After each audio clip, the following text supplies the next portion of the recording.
What's going on, fam? Back another Sunday, another gratitude shout out. And I had a lot of discussions about diversity this week and some interesting discussions, and it just got me thinking back to an experience I had back in 2015. I actually had an opportunity to tutor 5 Afghan refugees. They were a family that came over from Afghanistan, started a new life in the United States, and the children needed tutors, to help them in school as they were perfecting the English language. So 5 kids, including one who was a 9th grader. The oldest sister was a 9th grader and wasn't allowed to even go to school back in her country.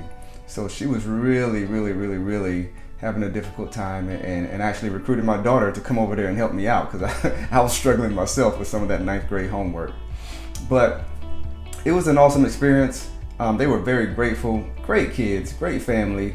Very positive, very appreciative of everything we were doing for them, and it really exposed me to a different lifestyle. It exposed me to some of the challenges that we don't even think about here in America, and just some of the things they had to go through, a lot of the things that they had to overcome just to get to the point where they were here and able to just live freely and get a good education and just be positive people and do something with their lives. And just diversity, diversity, just a different culture. As a matter of fact, one day the dad came out in the living room, threw a big towel on the floor and jumped down and immediately went into I think it was a prayer. They were a Muslim family.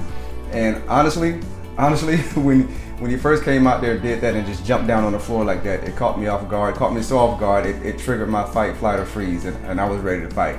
I immediately went to the stereotypical things you may see in some of the movies where some of the Muslim people, the radical Muslims, will do something like that before they commit a violent act. But it was just his custom. He was doing his prayer, that they do, I think, several times a day at a certain time of year.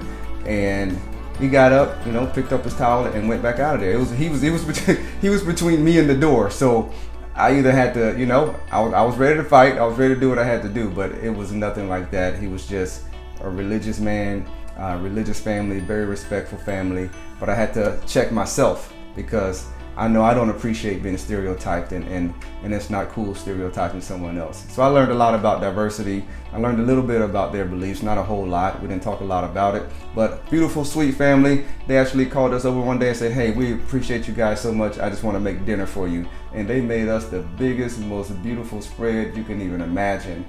Little family, not a very wealthy family, but they hooked it up that day, and it was an awesome meal, great conversation, and that was a really good experience that year. I learned more about myself by tutoring them, and it was awesome. My daughter learned a lot. She was able to help as well, and it was awesome being exposing her to that, as well as exposing myself to something different than what I was used to. It gave me a greater appreciation for freedom, a greater appreciation for the things that I have and that I've had and that I've been exposed to. So I'm just grateful for diversity. I'm grateful for freedom. I'm grateful for the things that we have, that we wake up every day and don't even think about what some people are struggling to get by in other countries and even in this country, in some neighborhoods and some communities. So I'm grateful. I'm just grateful today. I'm grateful for that experience with that family. I'm grateful for diversity. I'm grateful for freedom. I'm grateful for being able to expose my children to different things. And I'm grateful for you all. So that's my gratitude shout out today, and hope you all have a great week. Love y'all.